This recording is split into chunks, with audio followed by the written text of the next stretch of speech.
Hey there, so I went to a convention called AnimeCon London 2024, and it took place from the 3rd to the 4th of February. And what I did there was, the usual typical convention activities, including walking around, browsing the artist alley, and taking pictures of cosplayers. But besides those things, I had two very specific goals in mind, and I thought of these two goals not right after, but after the previous year's edition of EGX, which is a game convention. And the first goal was to, one, talk to as many people as possible, and as part of that, ask people questions. And then the second goal was to go to panels in order to learn things. So how did I achieve goal one? Well, first off, I went to meetups. The first meetup I went to was for fans of Love Live, and as you may know with Love Live, there is the series, but then there's also all the other parts to it, like the real life pop concerts with the actual groups that perform. So there were three interesting things about this meetup overall. The first relates to those performances. So first there was a group of three called Junshin Kiss, and what they did is that they did performances of the dancers from one of the series' groups, which is called Guilty Kiss. Junshin means pure innocent, and I realized that upon looking that up later on, and it's the opposite of guilty. So they're called Junshin Kiss, and the actual group is called Guilty Kiss. Unfortunately, they didn't sing the actual songs, so the songs were playing in the background, but they did everything else. So they wore the cosplay, they did the dance choreography, and they also did the lip sync the songs as well. So just the song. Only the song singing itself was missing, just like singing was missing, but everything else was there.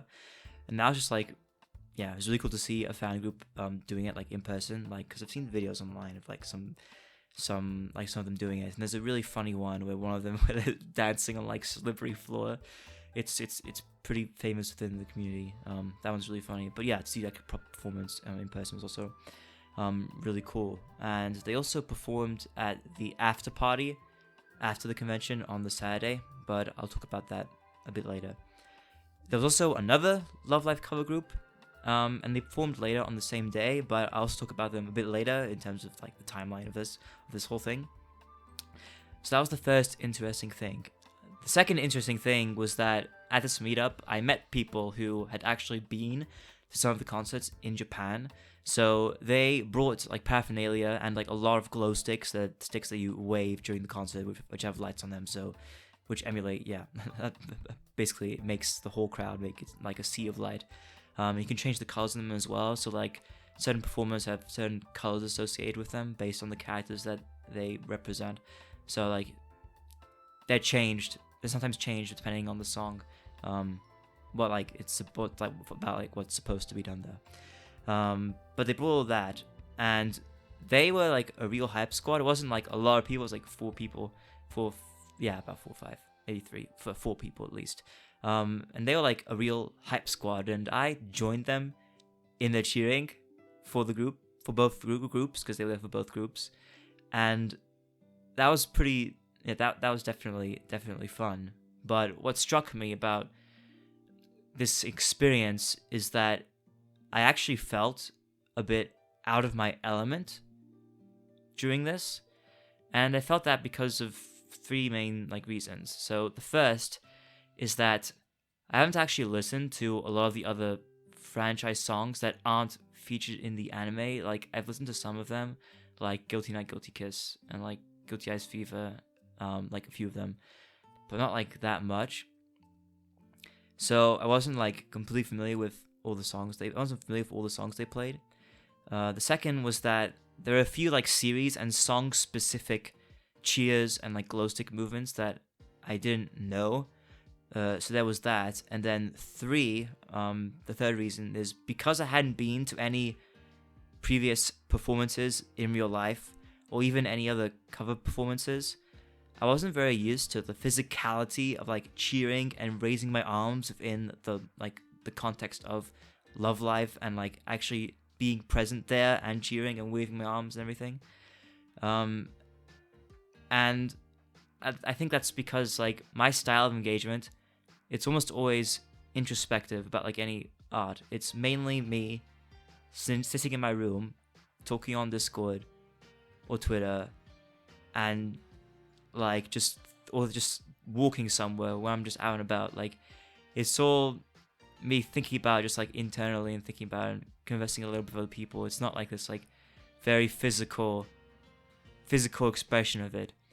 So there was all that, but it was good because, you know, I got a bit out of my comfort zone, and I also learned a little bit more about not just how to like participate better in these kind of things, but I also learned firsthand about like this part of the franchise overall that I hadn't really explored yet.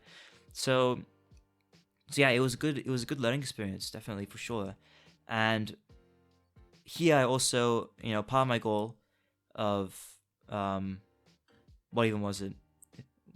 Yeah, talk to as many people as possible.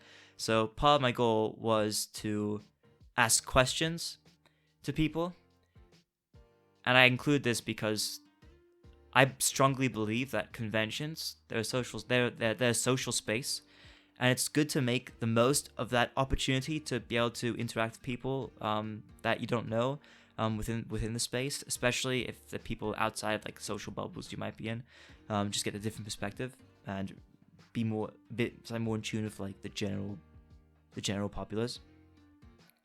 So I asked a couple of them, what does love life mean to you? And the third interesting thing about the meetup was one of the answers to this question, which I liked quite a bit. And that answer was that love life is a way of thinking. And in this case, they elaborated by saying it's a way of thinking that there's still good in the world. And that is part of it. I think that is part of it. It's a very reasonable answer to conclude. But this reminded me specifically of this concept called brand resonance. Brand resonance is essentially what it is. It's the extent to which people are psychologically and emotionally connected to a brand. And anime fan base is a good example of this, but like the Love Life fan base is a prime example of a group of people who feel a strong connection with the franchise and the values it espouses, for lack of a better word. And you can see that firsthand with the performances and the hype squad that I was also part of. So there's that link, like there's a concrete link I could see at the convention and just like getting that into my head more. And it's because it's one thing to know about this resonance, this concept, and one thing to actually see it firsthand.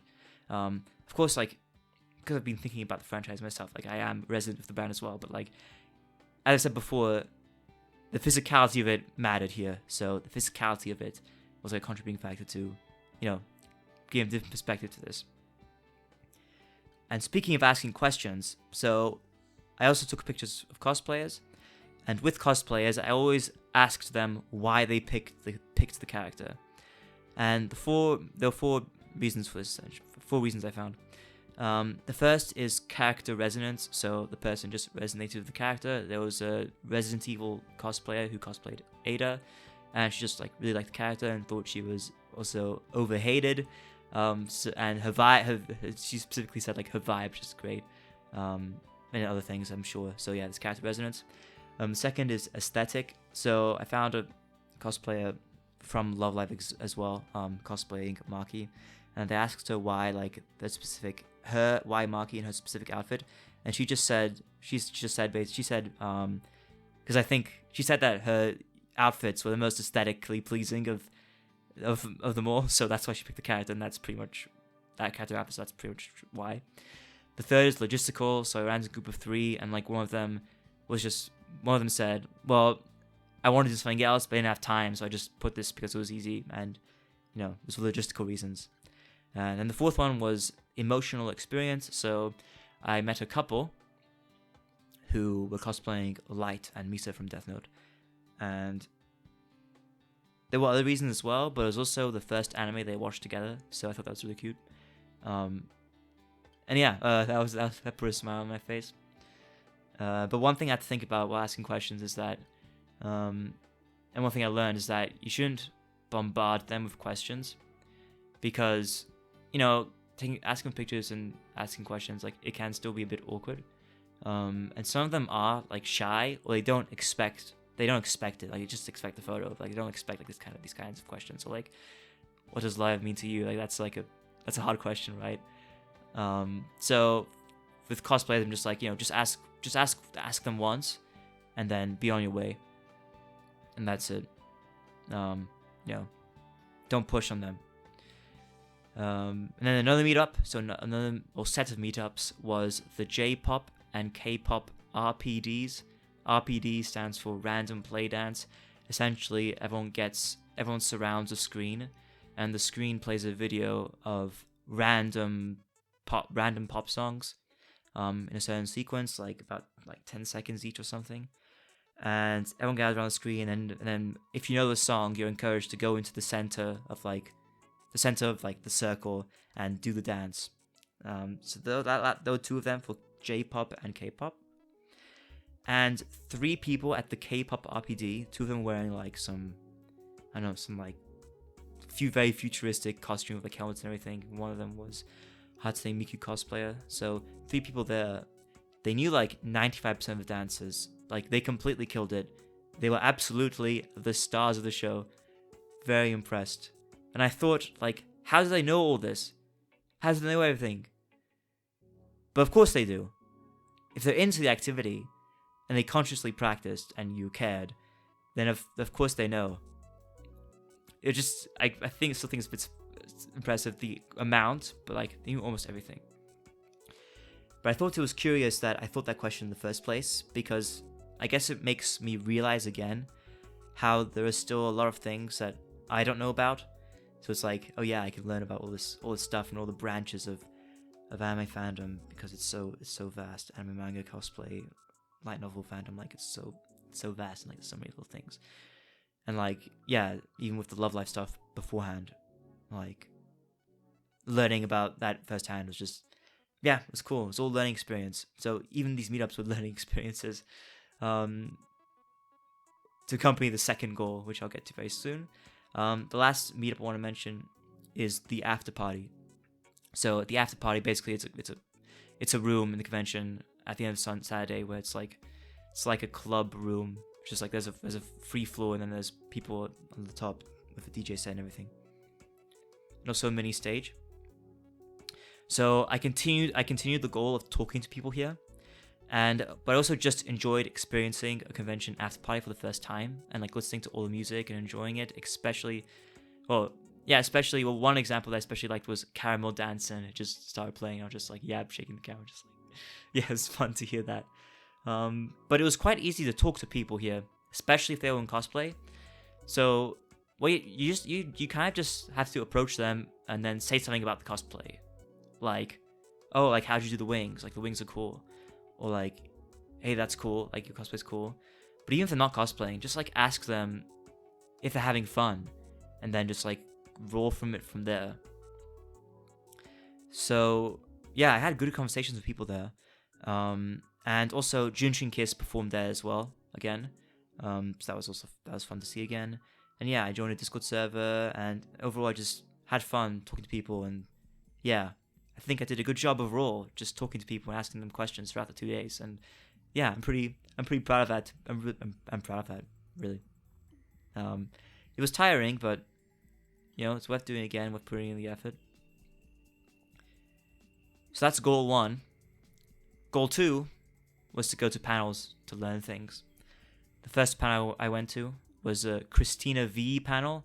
So Cristina V is a dub actress for video games, anime, and she's also the dub voice of the main character of a French cartoon called Miraculous Ladybug, which is Christina's most popular role. Personally, I'm familiar with her role as Velvet Crow in the video game Tales of Berseria, and then, of course, Kotori Minami in Love Live Squad Project. So I was interested in her more than the other dub voice actors who had their own panels. I rarely ever watch dubs. Just I happen to play Tales of Berseria in English with English voices, and I've watched as well a lot of scenes from the Love Live dub as well. So I'm familiar with how they sound. And here she talked about the typical stuff, so her inspirations, her experiences in the industry, and also just the industry itself. And in terms of specific anime she talked about, she mentioned Haruhi, Keion, and Madoka. But yeah, here's a clip of what she said. Like, especially in the beginning, there's not going to be like consistent stream of work. So I think just doing like whatever you want to do creatively, I don't think there's anything wrong with pursuing multiple passions at once. And kind of throwing many darts and see which ones stick, you know? Yeah, no, I agree. And they all kind of fold in, don't they? Because would you get any opportunities through the singing from acting?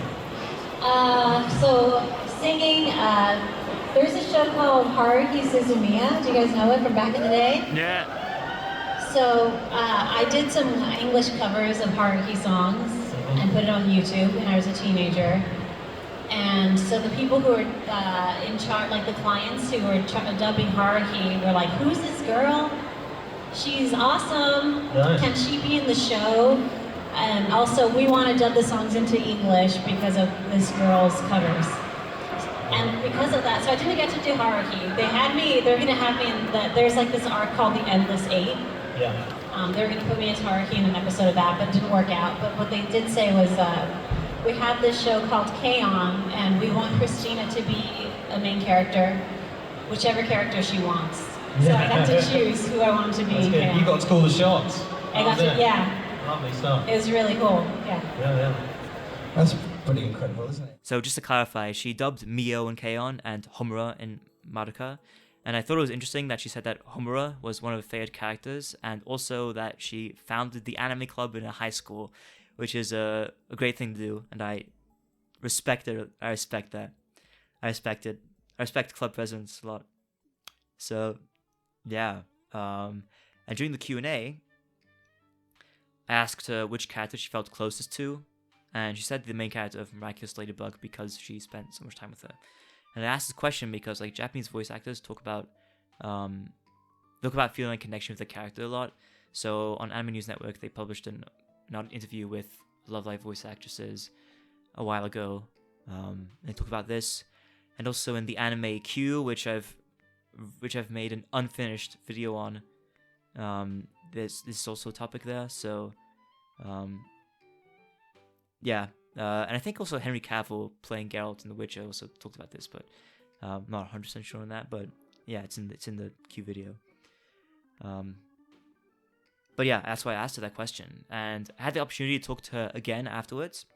And I wanted to ask something, but I didn't know what. So I went to Wikipedia and found out that she comes from a family of mixed background. So I asked her if she put anything about that into her performances. She said, and her response was that she said that she likes it that the main character of Ladybug, she doesn't let her Chinese origins determine her personality.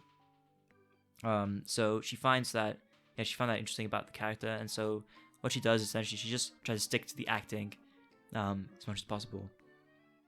And I took the opportunity as well just to quickly insert like what she thought about the industry, hiring more like diverse actors.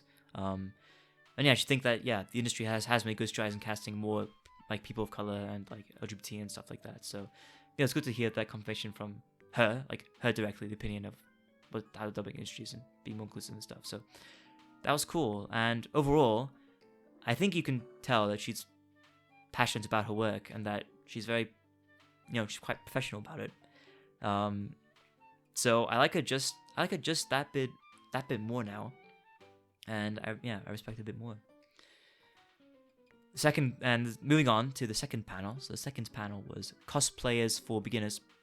And this one was typical stuff like advice, where to learn more about how to do certain things, etc. And like cosplay's cool, so I was like, okay, I'll go to this panel, I have time. So I went there. And like for the record, I have thought about doing cosplay before, including which characters I would do. And I made a short list in like 2018 of like characters or outfits I would do. The only thing is that it's just not something I really want to do. It's just like something that's like, oh, it'd be nice if I did it, but it's not like something I think about really. I don't like think about it. It's just low on the list of priorities. But yeah, one day, probably. Yeah, one day I'll do it. I would like to try it. And in terms of characters, like which ones would be good to start with, I'd go with Shinra Kishitani from Durara. It's a bit hard to say with no water. I'm gonna drink some water so you can hear the bottle crush. And I'm keeping that in because I only do I only do single takes. But in terms of characters, which would be good to start with, I'd go with Shinra Kishitani from Durara. Or just myself in one of like the school uniforms and saying that just like I'm a student of that school that this character went to, like I'm just a student.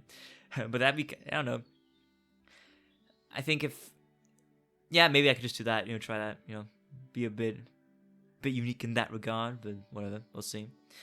And the reason I picked Shinra is because Shinra, you just need like a lab coat, glasses, and a wig, basically.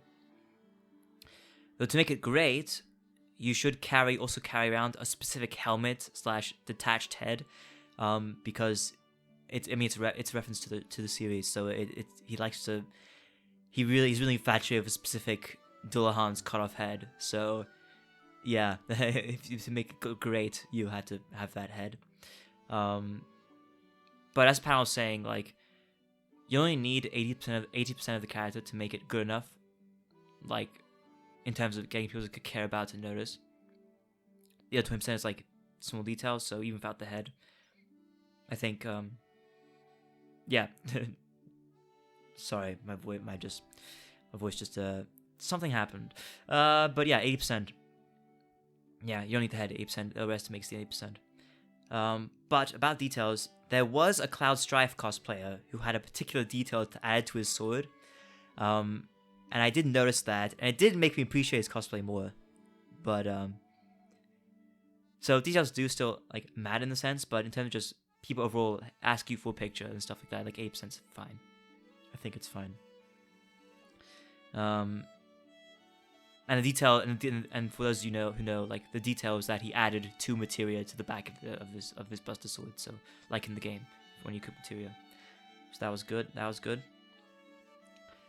Still a few more panels to go. So the other one was music in anime. And this featured someone called Watanabe Junnosuke of JPU Records. So he's a music producer, and some of the artists he's worked on with have had their songs featured in anime. So he was there because some of his groups are performing in the UK, I think, or going to in March, I think. And it was good to have someone like that physically present there, and to have someone there to bring more perspective into the music production side of anime. So it's good to have him be there. And an interesting tidbit is that the agencies, like the music agencies that he works for example, doesn't just work for them. He's produced like himself, like he's made like a few groups himself that he's made himself. So he's gone around, he's done some stuff.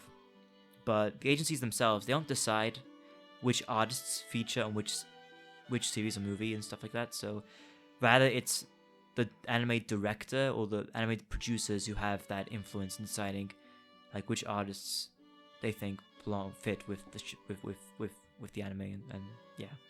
So that was good to know. And then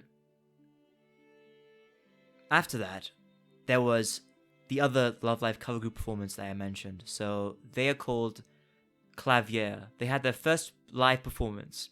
So they're similar to Junshin Kiss, but CLaVier, they cover a different group from the franchise. So Junshin Kiss covered Guilty Kiss, and CLaVier covers Sharon from the franchise. So same kind of thing with different songs, different choreography and everything, different outfits and everything. So the Hype Squad came back. I joined in the cheering as well. And yeah, it was fun to see them and cheer for them and support them. And I think they showed part of the meaning of Love Live with their performance. Yeah, I think they showed part of it as well by doing that. So that's what happened in between. But then last 2 panels. So the next one was another voice actor. I didn't go to this deliberately, but I had some time, so I just went to the area. And he's Nazeeh Tarsha. So he's another dub voice actor, and he voices Hytham from Genshin Impact. Sorry if I pronounced that wrong. I don't play Genshin Impact. And I was impressed with the answers he gave. So at first I was a bit worried because someone asked a generic, what advice do you have for aspiring voice actors question? At first I was like, oh no, don't ask this. Like, what they're just gonna say, like, yeah, just keep. The usual answer is like, just keep trying, keep at it, connect with people, stuff I already know. But he gave a good answer, so I mean, that is a good answer in itself, but he gave a different answer, but a bit different answer. Because he didn't just say to keep trying, but he actually pointed people to resources like Kira Buckland's Voice Acting Club Discord server, and the website as well, iwanttobeavoiceactor.com. So he said that, and then he also particularly mentioned like caring about your mental health, especially with how brutal the industry is. So like sometimes you just don't find work, and even, I mean, that links, I realized just now, like the thing about Cristina V said in the clip, like she tried different artistic, she said it's okay to like try different artistic things when you're just starting because you don't have any work, so you just try and see what sticks. So that links to that, but like he mentioned like an experience where he was just in his car, he started crying because it was, yeah, he was really, really sad, like he was in a bad situation. So it was good to, hear that directly from him. And then he also relayed his experience of giving up on his engineering degree to pursue voice acting. And now I'm gladly it's a decision he doesn't regret, because yeah, he succeeded. I don't know how successful he is, but he seems pretty successful for his standards, so that's good. That's good. And last but not least, the last thing I'll talk about is the Modern Japanese History Through Anime panel. So this had a PhD candidate explaining Japanese history since the Bakumatsu period, and this started in 1853. So from 1853 until 2001, and so he explained the history, Japanese history. Then along the way, he showed like which anime that are out there, like which ones involved portrayals of each time period, just to show the links between real events and anime, and inspirations that the anime took from the historical period. So yeah, that was the last thing, basically, apart from the stuff I mentioned at the very, very beginning. So it was great. Like, it was fun, it was informative, it was a learning experience, and it was enhanced because of my effort. I really do think that, like, the more you put into something, the more you get out of it. So yeah, I encourage you to do the same thing. And that's it. Here's a bonus clip. Oh, I didn't want to. My voice is dying. I'm keeping this in the video. Okay. There's a Tesco, cultural heritage site of the UK. Every single Tesco, every single one of them. But yeah, I didn't really feel like taking footage of the. It's ridiculous.